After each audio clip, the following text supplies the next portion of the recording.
Boa tarde aí no Brasil. Boa noite aqui em Barcelona, Espanha.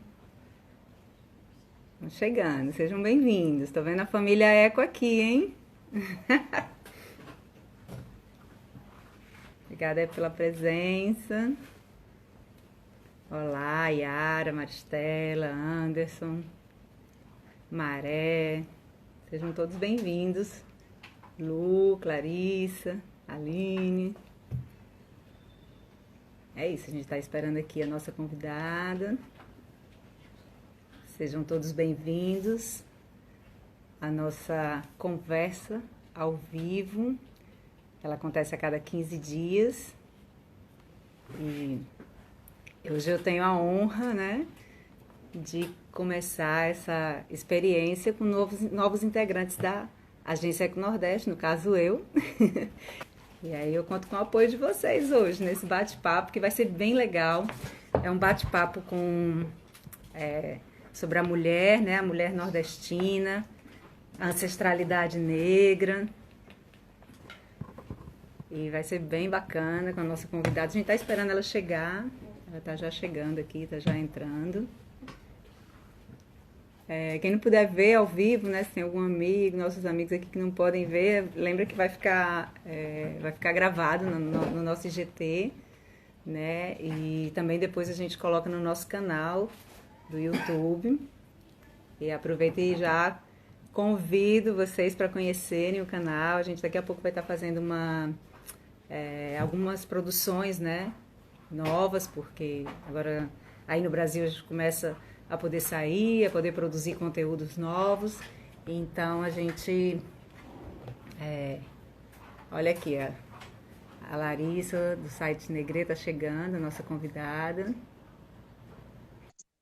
Aí, Olá, olá, Larissa, tudo bem?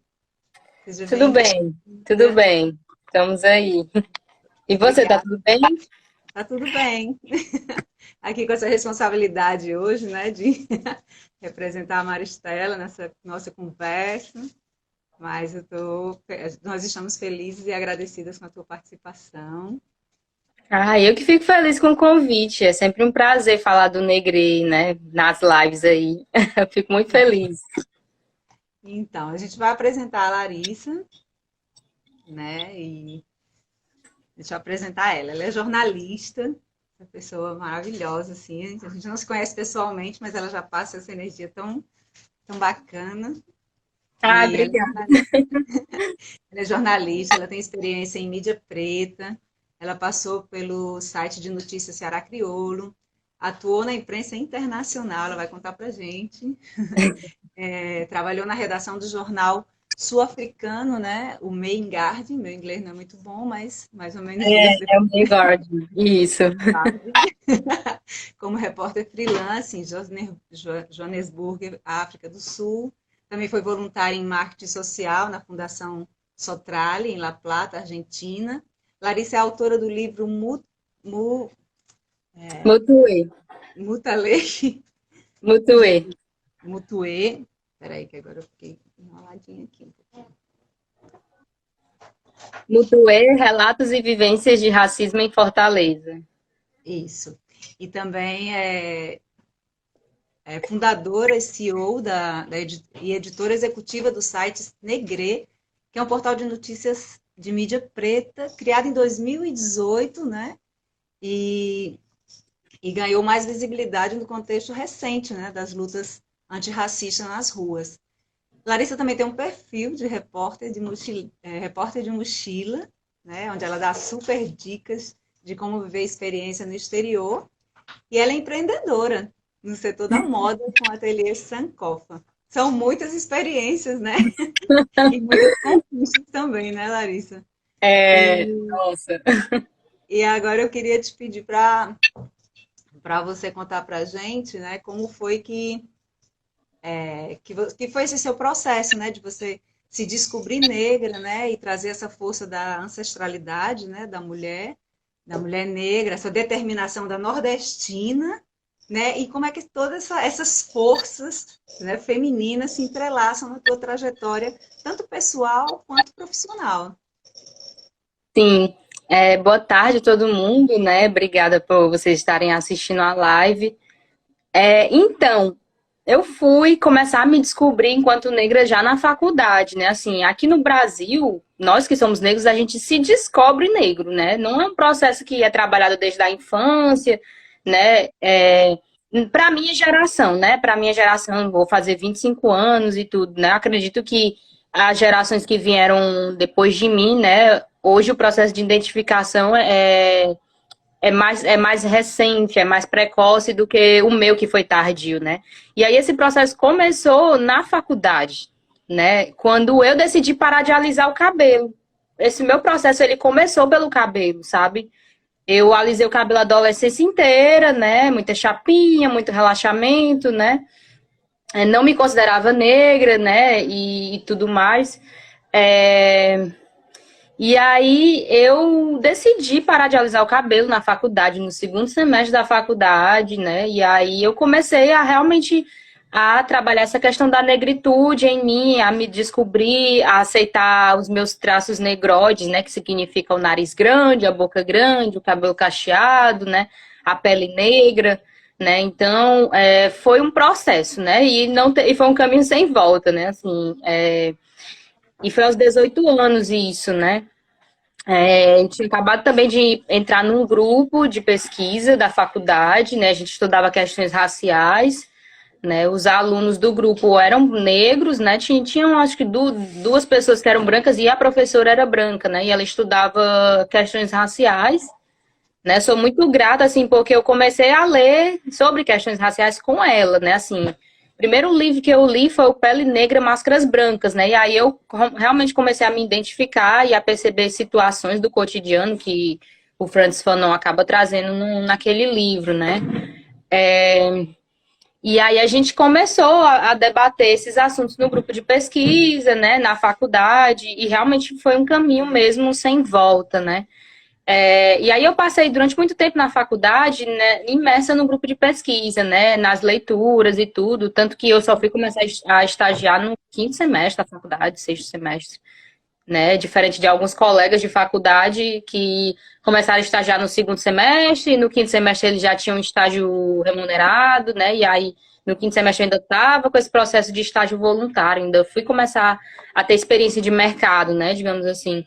Mas eu sou muito grata por ter passado 2 anos, assim, na faculdade só estudando mesmo, assim, estudando, lendo, sabe, debatendo os assuntos, né, e realmente foi esse processo que foi um caminho sem volta, porque só foi aumentando, né, o desejo de estudar, de entender um pouco mais, né, só foi aumentando o meu olhar crítico sobre as coisas, de ver que muita coisa tá errada, sabe? Por que que eu tenho que querer alisar meu cabelo?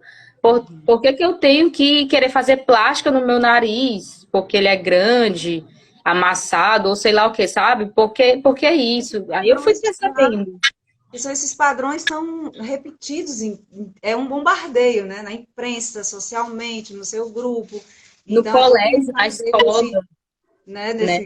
A experiência da pessoa negra dentro do ambiente escolar é extremamente agressiva, sabe? Assim, eu tenho amigos e amigas que eles não têm boas lembranças do colégio.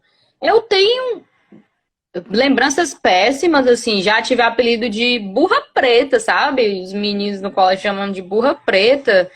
Ah, mas já tive experiências bacanas no colégio, porque eu sempre buscava. Você falou que eu tenho muitas experiências, né? Então, assim, desde o colégio eu sempre buscava ter muita experiência de fazer as coisas, sabe? Eu era líder na Semana Cultural, então gostava de dançar, participar da peça de teatro, né? E tudo. Então eu tenho boas lembranças do colégio, mas eu também tenho más lembranças, assim, bem dolorosas, sabe? E tenho amigos que, assim, olha para trás e olha para essa experiência da escola, assim, como péssima, né? Então, nós somos ensinados a nos odiar, sabe? A pessoa negra no Brasil, falando de contexto, no contexto racial do Brasil, nós somos ensinados a nos odiar, a odiar o nosso cabelo, os nossos traços, sabe? Como as meninas, elas não raspam o cabelo, né? Em geral, os meninos, eles raspam, ou o pai coloca para raspar. Meu pai sempre raspava o cabelo dele, sabe? E depois desse processo também dele de se identificar como negro, hoje ele faz uns cortes afro lindíssimos, deixa o cabelo crescer, sabe? Meu pai ainda reclama, mas ele se identifica com o cabelo dele e ele não esconde, né? E aí, enfim, são experiências que a gente vai tendo ao longo da escola, né? Aí a adolescência, né? De começar os relacionamentos, e aí você vê que as suas amigas brancas, elas têm namorado e ninguém quer namorar você, né? Aí, realmente, quando eu fui chegando na faculdade, eu percebi que realmente tinha alguma coisa errada. E não era comigo, porque eu achava que o que tinha errado era comigo, sabe? Mas eu vi que era a sociedade, né? A sociedade. E aí comecei a ter as experiências, né? Desculpa, eu te interrompi. Fui eu, perdão. Eu digo, não, que essa dívida vem há milênios, né? Que vem essa dívida de fazer essa branquitude em todos os sentidos, né? Então, essa coisa de alisar o cabelo, de você não ter referência. Eu também conheço uma menina que ela cresceu no seu entorno onde todo mundo tinha o cabelo liso, ela tem uns cachos maravilhosos. Eu sempre, quem me conhece sabe o quanto eu queria ter cacho. E aí eu lutava, assim, eu adorava os cachos, eu sempre estava dizendo, mas os seus cachos são maravilhosos, não sei o quê. Mas ela não tinha referência dentro de casa. E também, quando você está fora, tem esse bombardeio, quer queira, quer não. Eu já vejo, assim, que existe um espaço que está sendo conquistado, né? Que o negro tem a mídia, a publicidade, ela já está começando a dizer, poxa, peraí, né? Tem outros espaços, tem belezas maravilhosas que precisam ser mostradas, então, que antes ainda era mais fechada. Eu acho que essa luta, ela está só começando, porque... Com certeza. E aí, com relação às experiências, assim, na verdade, desde o colégio, eu falei que colocavam um apelido de mim de burra preta, né? E eu não entendi aquele apelido, porque eu sempre era muito nerd no colégio, assim, sempre tirava notas boas e tudo, mas os meninos me chamavam daquilo, né? E aí, desde o colégio, eu sempre busquei ser inteligente, tirar nota boa, nunca repetir de ano, fazer tudo direitinho, sabe? Porque nós que somos negros e negras, a gente tem que ser 2, 3, 4, 5 vezes melhor que o branco, sabe? Para conseguir oportunidade. E aí, essa história de ter tanta experiência, né? Isso diz muito da minha personalidade, que eu sou realmente uma pessoa em movimento, né? E também diz muito também sobre buscar ser sempre bom no que eu faço, né? Sempre boa no que eu faço. Sempre ter algo de muito bom para oferecer, né? Isso para que eu possa conseguir oportunidades, já que historicamente, estruturalmente, as oportunidades são tiradas de nós, pessoas negras, né?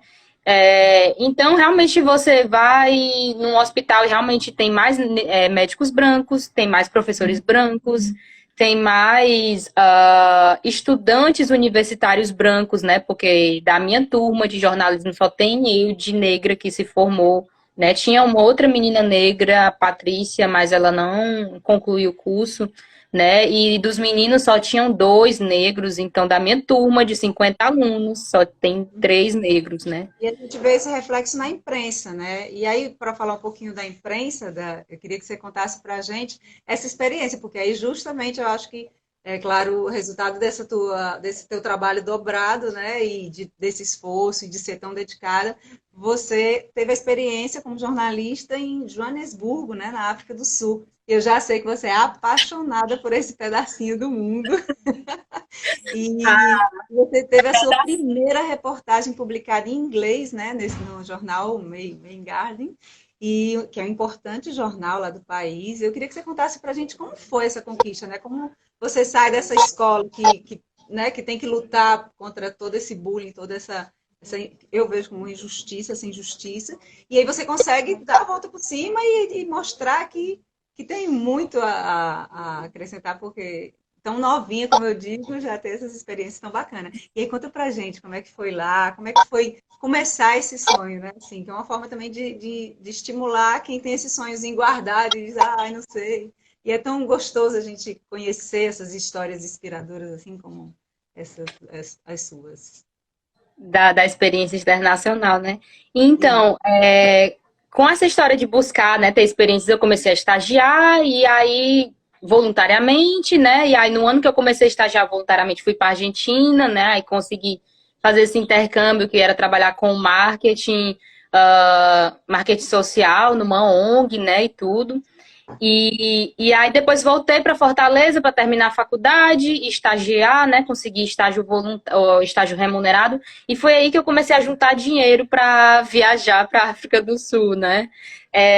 Queria dizer que a África do Sul ela não é um pedacinho de mundo para mim, é um pedação, assim, é um universo inteiro, porque eu amo aquele país, né? Eu acho que eu nunca vou conseguir explicar por que que eu amo, e as pessoas talvez nunca vão conseguir entender a dimensão disso, né? Mas eu comecei a estagiar voluntária, ganhei, né? Ganhava dinheiro no estágio e comecei a juntar dinheiro, né? Isso 2018, né? Que eu estagiava num lugar e passei numa seleção de estágio em outro. Então eu fiquei trabalhando em 2 estágios. Nossa, 10 horas por dia trabalhando e tudo, mas eu via que ia valer a pena porque eu queria fazer essa viagem, né? E aí, quando eu me formei, meu TCC foi um livro, né? Como você falou, que é o Mutuê. Mutuê significa cabeça, né? E aí eu trouxe esses relatos e essas vivências de racismo a partir da entrevista com 6 pessoas negras, né?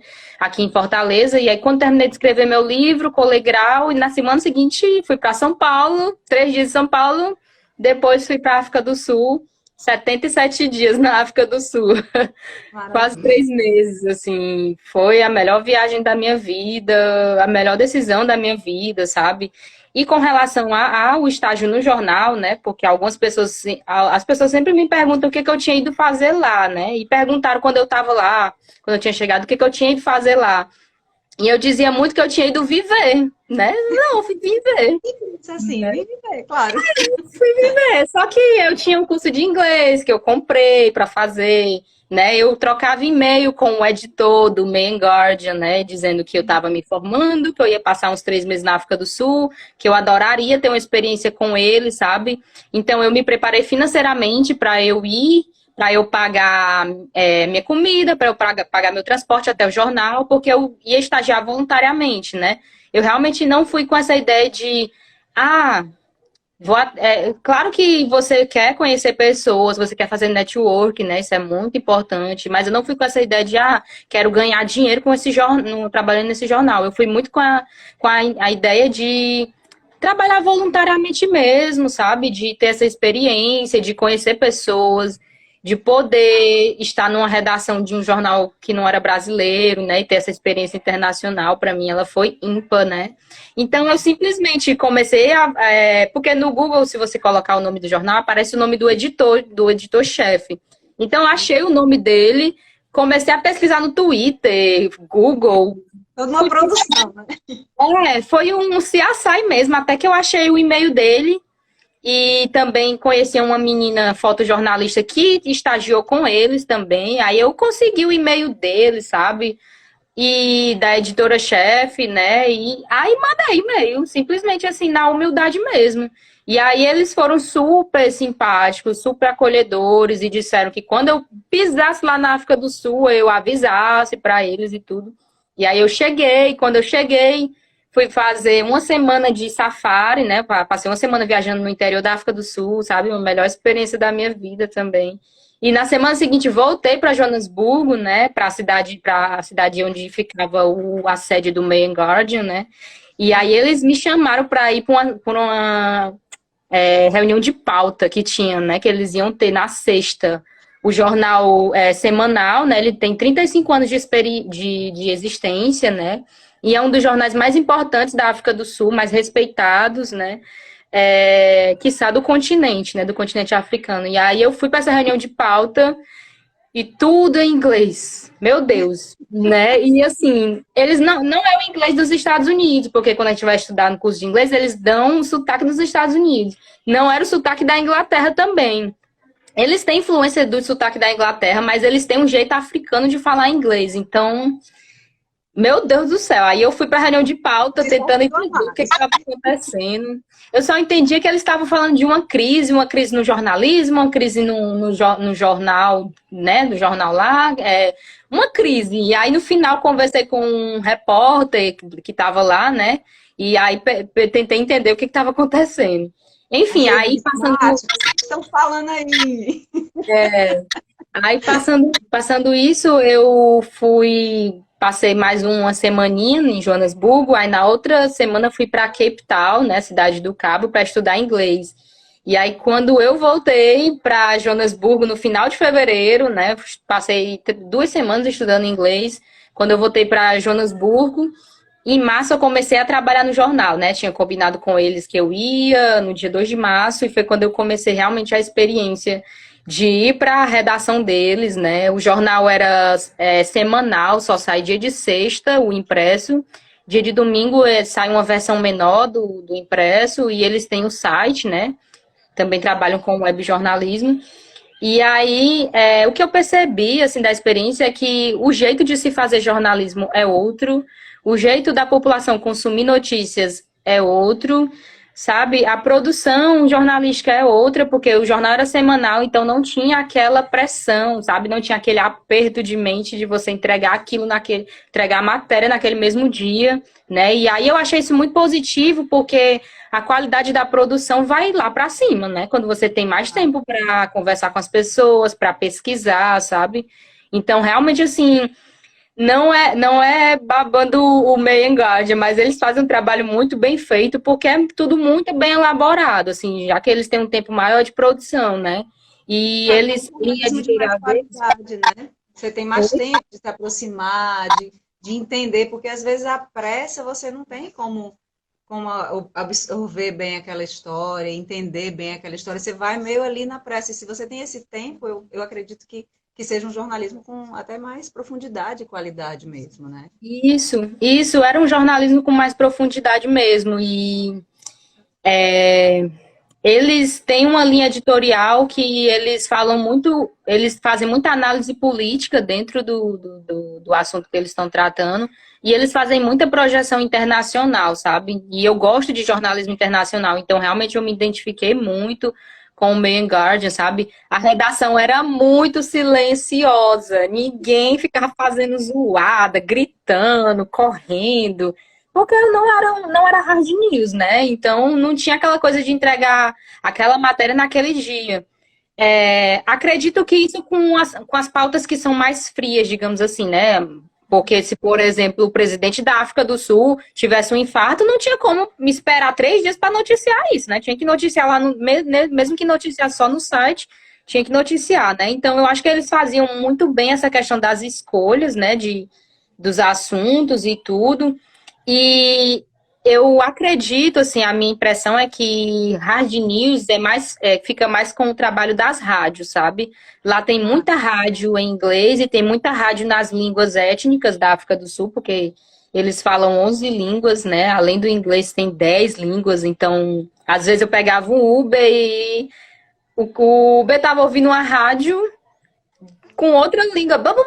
Eu, meu Deus, o que está acontecendo? Aí eu perguntava que língua era essa, aí ele dizia, não, é Zulu. Aí quando não, é Xhosa. Enfim, tem várias línguas lá, né? Vários grupos étnicos. Mas foi uma experiência, assim, para mim, muito enriquecedora, sabe? Eu via o meu editor preocupado com a minha saúde. Ai, que Não lindo. que, não que os que eu tive aqui no Brasil eram preocupados, mas você percebe um pouco da diferença, né? Assim, também porque meu amigo brasileiro que mora lá, ele dizia que os sul-africanos são muito hipocondríacos, né? Então, se eles têm uma gripe, eles faltam o trabalho e aquilo ali não é uma coisa. Tipo, não é porque não quer trabalhar, é porque tá doente, sabe? Então, quando começou a história do coronavírus, eles foram pro home office rapidamente, sabe? Priorizaram realmente a saúde da população, a saúde dos trabalhadores, todo mundo se mobilizou e foi pro home office real, sabe? Então, meu chefe teve foi um dia que eu estava arrumada para sair para a redação e ele me mandou mensagem dizendo que eu não fosse por causa do coronavírus, que estava todo mundo trabalhando no home office, né? E o coronavírus chegou um pouco mais tarde com relação ao Brasil lá, né? Então, quando o pessoal entrar em isolamento social aqui, a gente ainda demorou um pouquinho para entrar lá. Mas realmente eu vi essa preocupação, né? Teve um dia que lá na África do Sul, as comidas são muito apimentadas, sabe? E eu não gosto de comida apimentada, eu não sou acostumada. Então, eu estava muito feliz na minha viagem, né? E, enfim, comia, comia, comia. Aí, quando foi em março, cheguei lá em janeiro, quando foi em março, me deu uma infecção viral no estômago. E aí, o meu chefe do jornal preocupado comigo, assim, perguntando se eu estava bem, que eu tive que ir no hospital, né? E tudo, para o médico passar uns remédios. E ele perguntando, preocupado, e quando teve o coronavírus também preocupado, não, fica em casa, é melhor mandar as matérias no home office mesmo e tudo. E as matérias que eu publiquei lá foi que eu estava noticiando o espetáculo de Don Quixote, né, meu amigo que mora lá, bailarino e tudo, e ele ia ser o principal do espetáculo, né, porque eram 10 performances, né, e foi cancelado devido ao coronavírus. E aí eu noticiei que, porque ele é negro, né, e também é a gente encontrar, muito difícil a gente encontrar que bailarinos negros, muito difícil não, né, era mais difícil antes, né, encontrar bailarinos negros no papel principal, no papel de príncipe, uma bailarina negra no papel de princesa, sabe, no papel da Branca de Neve, da Bela Adormecida, realmente. Quando eu fazia balé, que eu fiz balé por muito tempo, né? Você fala que eu fiz muita coisa, né? Balé é uma delas. Muito tempo eu fiz balé. E aí tinha isso, né? De eu nunca ver as meninas negras no papel principal, né? Então eu estava noticiando aquilo, né? No jornal. A companhia que ele trabalha tem 9 bailarinos brasileiros, né? E os outros são sul-africanos e tudo. E eu estava noticiando isso. E depois eu noticiei que foi cancelado e que eles tinham tido prejuízo financeiro por conta porque a companhia tinha que pagar a orquestra, né? Enfim. Mas foram experiências, assim, bem interessantes, porque eu fiz minha primeira entrevista em inglês, né? O diretor da companhia, né? Ele é sul-africano, então ele não fala português, então foi entrevista em inglês e eu muito nervosa, né? Mas foi dando certo, né? E fora isso, assim, foi uma experiência bacana, né? Que pena que teve o coronavírus, porque se não tivesse eu tinha ficado mais tempo, eu tinha saído na rua com fotógrafo, né? Infelizmente eu não tive essa experiência de sair para a rua, né? Mas foi uma das melhores experiências da minha vida, assim, eu sou muito grata ao Mail and Guardian, porque eles me mostraram que é possível se fazer jornalismo e ter qualidade de vida, sabe? É possível ser jornalista e ser bem pago, e ter qualidade de vida, e ter qualidade de vida dentro do trabalho, fora do trabalho, sabe? Então, E essa experiência especial. que você...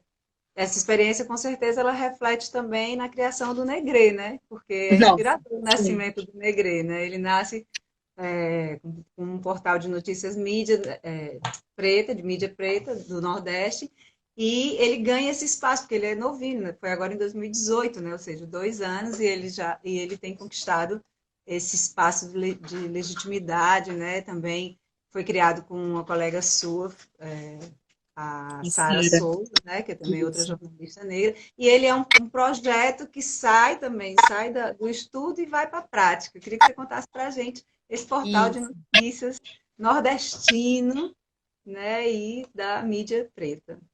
Isso, em 2018 eu fiz um curso, né, Abdias Nascimento e Comunicação e Igualdade Racial pelo Sindicato dos Jornalistas, e o nosso trabalho de conclusão do curso era lançar um projeto de comunicação. E aí o nosso projeto, né, era o site Negrê. Só que na época, em 2018, eu estava trabalhando muito, né, e tudo. Aí a gente gestou a ideia, a gente gestou a primeira identidade visual, né, tudo isso. A gente fez o site, mas deu problema no site e tudo. E aí eu deixei de stand-by, né, em 2019 eu não mexi em nada do Negrê, terminei minha faculdade, né, escrevi meu livro e tudo.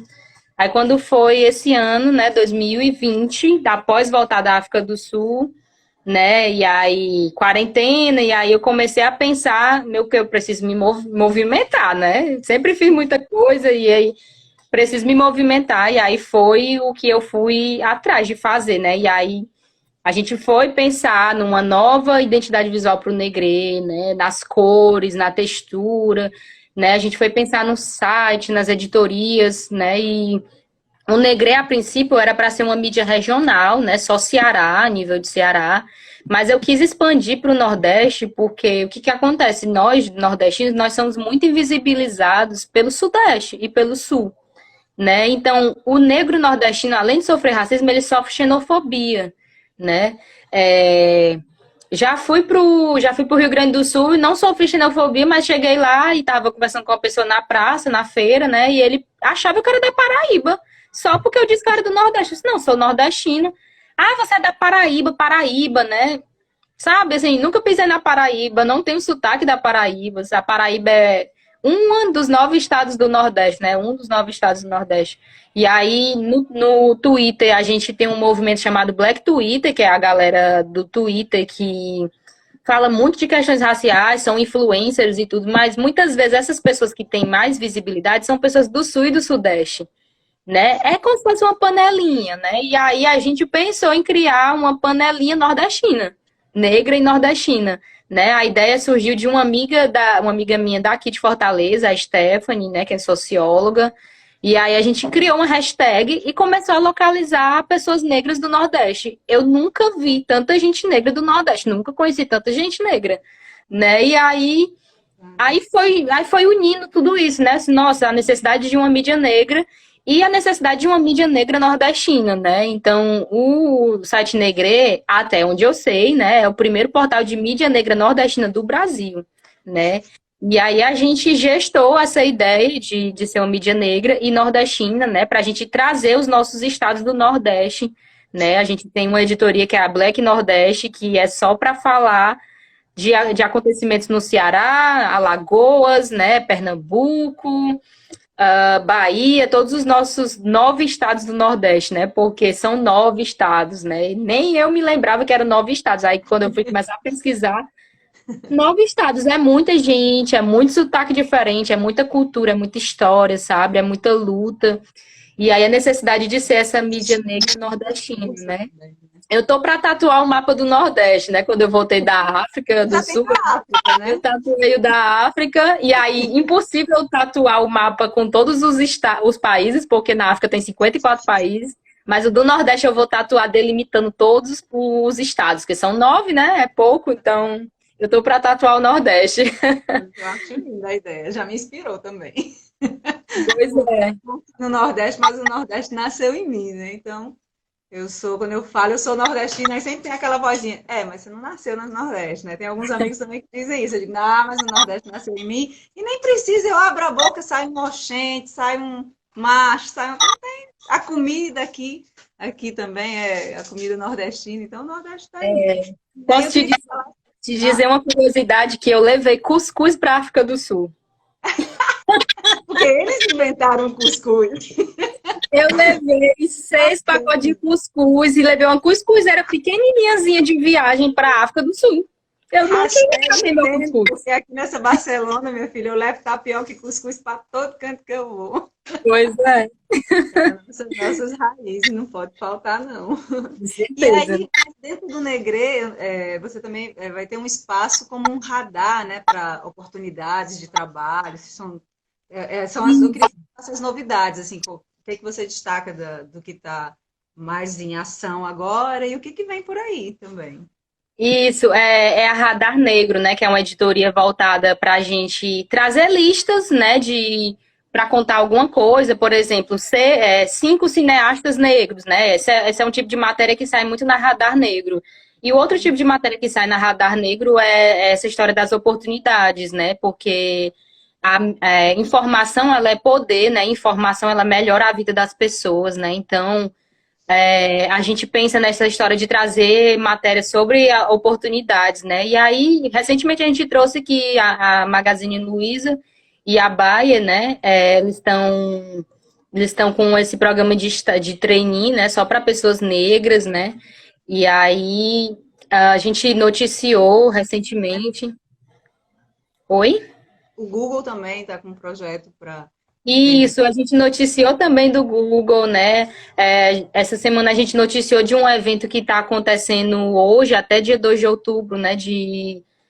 No caso de para inserção de negros no mercado de trabalho, jovens negros, né? Então tá tendo esse evento também, né? Que é o Afropresença, né? Então a gente busca, tipo, essa editoria ela é muito essencial, ela é muito utilidade pública, porque a gente precisa sempre estar, né? É como se fosse um radar mesmo, assim, que fica girando atrás de oportunidades, né, para as pessoas, para os nossos leitores. Então ela é uma editoria, assim, é um dos meus xodós dentro do Negre, porque ela é super importante mesmo, assim, super mesmo.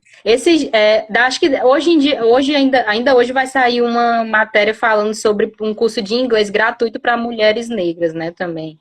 Olha aí. E é isso, assim, a gente precisa utilizar a Obrigada. informação ao nosso favor, né? Claro.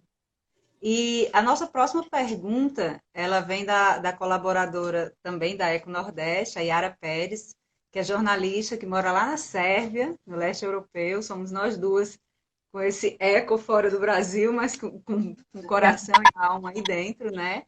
E, e, e aí ela pergunta para a Larissa Autora, né? E a pergunta dela é a seguinte: não tem como falar da mulher negra no jornalismo e não falar de racismo, até porque o Nordeste sofre com isso, que é o que a gente está falando aqui, né? Essa diferença que da Bahia para cima, não, de Minas Gerais para cima tudo é Paraíba, né? Se você estiver em um lugar, ou então É, tudo é baiano se você estiver em outro lugar.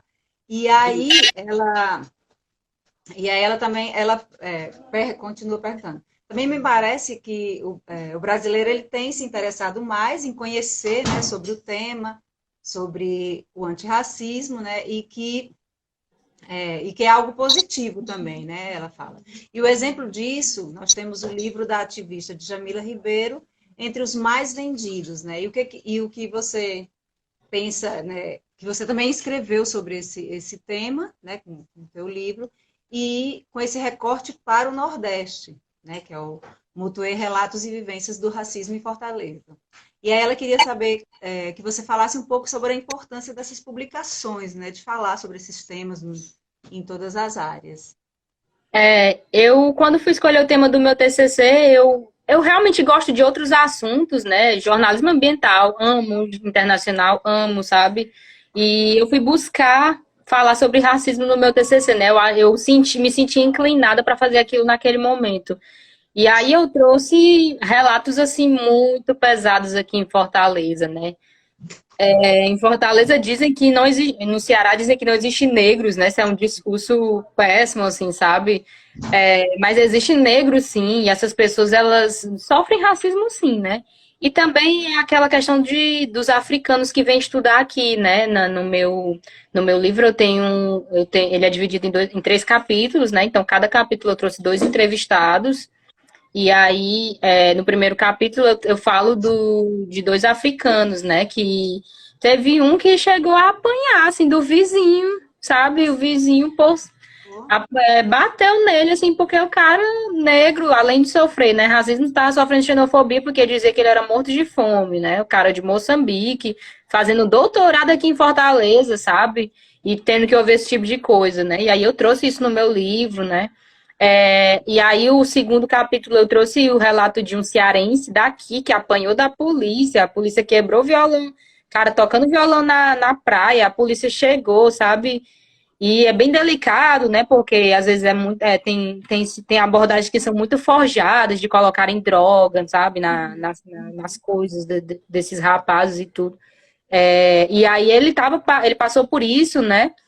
E aí eu trouxe esse relato dele também, e eu trouxe o relato de um paulista que mora aqui em Fortaleza, né, que estudava na UFC e foi barrado pelo segurança da UFC, né, o estudante da universidade foi barrado pelo segurança, né, e aí trouxe esse relato. E o terceiro capítulo foi o mais difícil para mim, porque eu trouxe relato de 2 mulheres negras, né? Que uma é uma colega de profissão e a outra era uma colega de colégio, sabe? A gente estudou juntas num colégio caro daqui de Fortaleza, né? Farias Brito. Ela estudava com bolsa porque jogava basquete e eu estudava lá porque tinha um tio que ajudava a pagar o colégio. E a gente era as duas negras da sala, as únicas, né? E aí ela tem os relatos de racismo, de situações assim muito pesadas, sabe? A mais recente que ela teve, que eu trouxe no livro, foi ano passado, que ela um motoqueiro bateu no carro dela, né? E aí a mulher do motoqueiro desceu da moto e começou a bater nela, né? Porque o marido dela tava machucado, começou a bater na menina, dizendo que como é que uma preta daquela podia como é que ela tinha carro, que ela só podia ser prostituta para ter aquele carro, que o pai dela só podia ser traficante, que Nossa. preto devia voltar para senzala, sabe? Que preto não é para estar dirigindo. Aí eu trouxe esse relato muito pesado e foi um processo muito doloroso fazer esse livro, porque o terceiro capítulo era um das mulheres, né? Então eu me identificava com algumas situações assim de escola e tudo mais, né? E foi muito doloroso para mim, para eu fazer, muito mesmo, assim. Então a Larissa, a autora, né, sofreu um pouquinho, viu, para fazer esse livro. Mas que não deixa de ser necessário, né? É totalmente necessário a gente reportar essas situações, porque às vezes as pessoas ficam muito surpresas quando a gente conta uma situação dessa e acha que não acontece, mas acontece sim, muito, sabe? O racismo, ele mata. O racismo tira oportunidades, ele enfim, destrói vidas, sabe? E vidas que são muito potentes, né? Então, a necessidade, assim, de trazer esse livro, ele é um livro denúncia mesmo, sabe? É um livro reportagem, né? Eu fiz a reportagem, trouxe alguns dados e tudo, mas ele é um livro denúncia mesmo, sabe? E aí eu achei super necessário registrar, porque o livro, eu tenho muito livro como registro permanente, né? Eu vou morrer um dia, mas o livro vai continuar aí, para quem, né, para quem quiser ler, para quem quiser entender que existe racismo em Fortaleza, que existe racismo no Ceará, né? E que quem é africano vem morar aqui e muitas vezes se sente mal, não é tratado bem, né, e tudo. Então, super necessário essa obra, né? Assim, e aí eu preciso publicá-la, né? Que eu ia publicar esse ano, ainda não rolou por conta da pandemia, né? Mas preciso fazer. Vai rolar, tem que rolar, porque é um trabalho valioso e importante, né? Porque é conhecer para combater, né? A gente tem que dar voz mesmo, porque a trajetória é muito injusta e tem quanto mais vozes dando ênfase a essa luta, né? É importantíssimo. E aí, você como autora, você também está produzindo um novo livro, antes mesmo desse, para contar um pouco da história? Eu ouvi. Ouvi um passarinho te contou, né? Na verdade, são dois livros. Não sei quando é que vão ficar prontos, né? Mas um livro eu tô falando, eu tô contando a história do meu amigo brasileiro que mora na África do Sul, né? Bailarino negro. A trajetória de vida dele, né? Saindo da periferia do Rio de Janeiro e tudo. E o terceiro livro é um romance. Olha, É um romance afrocentrado, que a gente chama, assim, um romance entre duas pessoas negras, né? Então, eu tô nesse processo, assim, desses dois livros que eu espero que eles saiam, né? Que dê certo, que eu consiga escrever, que eu consiga publicar. Mas os planos são esses atualmente, né? Assim, nessa questão da Larissa autora, né? Porque as outras Larissas tá em as movimento outras com outras Larissa coisas. Maravilha, a gente vai falar, chegar nessas outras também. É, Então, falando nas outras Larissas, né? A pergunta agora vai para a Larissa, empreendedora, né? No setor da moda, que tem o seu ateliê Sankofa, que é o nome de um pássaro, que tem uma história super interessante, né? E também traz a força do afroempreendedorismo, né? E a ancestralidade feminina, que está arraigada e enraizada na sua produção, não é isso? isso. O pássaro sankofa é um pássaro africano, né? E ele tem essa reflexão de você olhar para o seu passado para valorizar o que veio antes de você, né? Então a minha marca ela surgiu muito com essa ideia de valorizar quem veio antes de mim, que é a minha mãe e minha avó. Então são elas quem costuram as roupas, as peças de roupa, né? E aí a marca ela foi criada num trabalho da faculdade, assim, tinha que criar um plano de negócios, e aí eu fui pensando, gestando, e aí criei. E na época eu também tinha que fazer um editorial de moda. E aí eu fiz umas fotos também, foram as primeiras fotos da marca, né?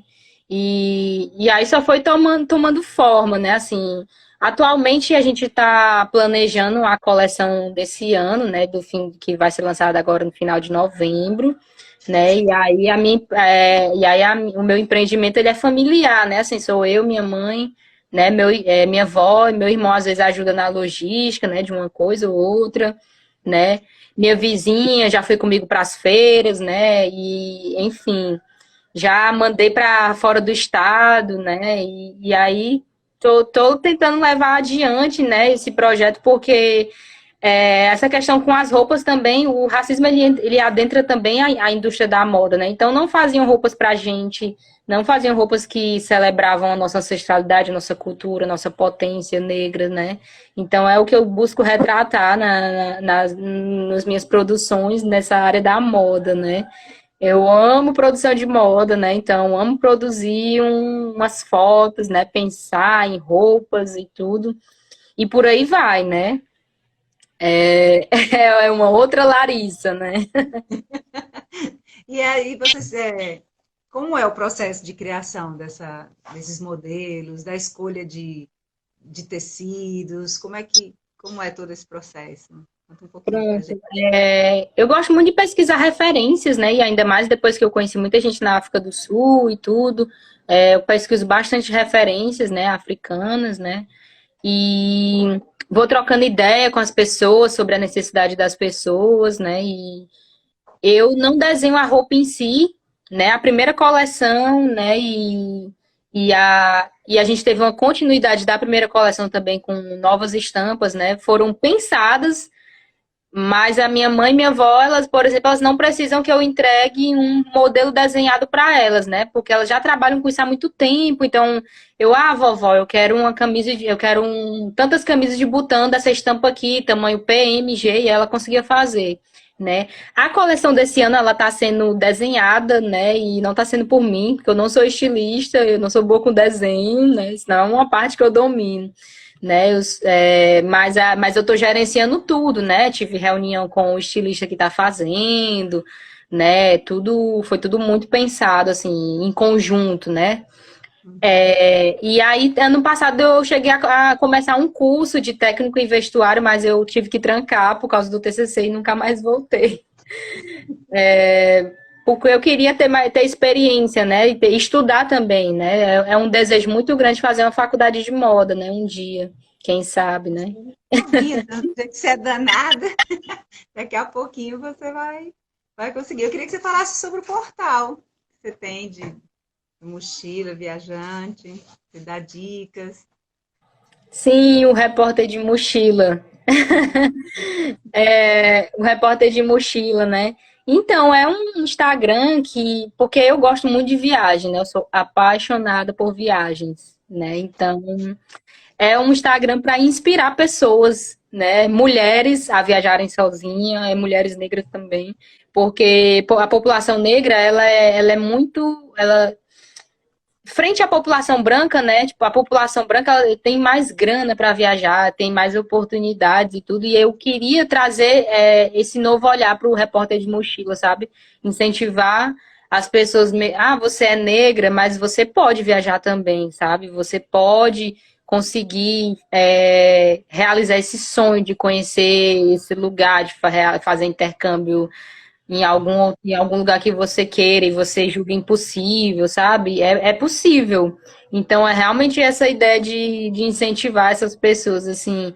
Ele não é tão profissional, assim, é muito assim para eu me divertir quando eu estiver nas viagens, né? De postar stories, postar dicas, né? Porque muita gente perguntava como foi que eu juntei dinheiro para ir para a África do Sul, né? Então, eu acho bem interessante trazer esse conteúdo, assim, né? Eu adoro trabalhar com produção de conteúdo, então, para mim, o Repórter de Mochila é um projeto, assim, meu, pessoal, muito, assim, é meu xodó também. E é isso, essa ideia de incentivar, né? De incentivar as pessoas.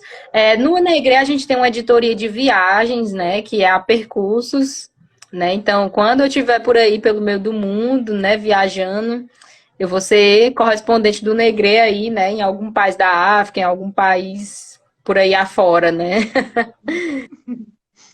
É bem, é bem interessante mesmo, porque é uma forma também de você incentivar o outro, né? Porque às vezes a pessoa tem esse sonho guardado e diz, ai, não, mas eu acho que eu não consigo, não sei o quê. E aí você vê a experiência do outro, ele divide, traz um pouco dessa textura das experiências de lá, como é a comida, como, o que que encontra, né? Essas curiosidades, elas são, é muito inspirador para quem também tem esse sonho e está guardadinho aí na gaveta, né? Com certeza. Nada é impossível.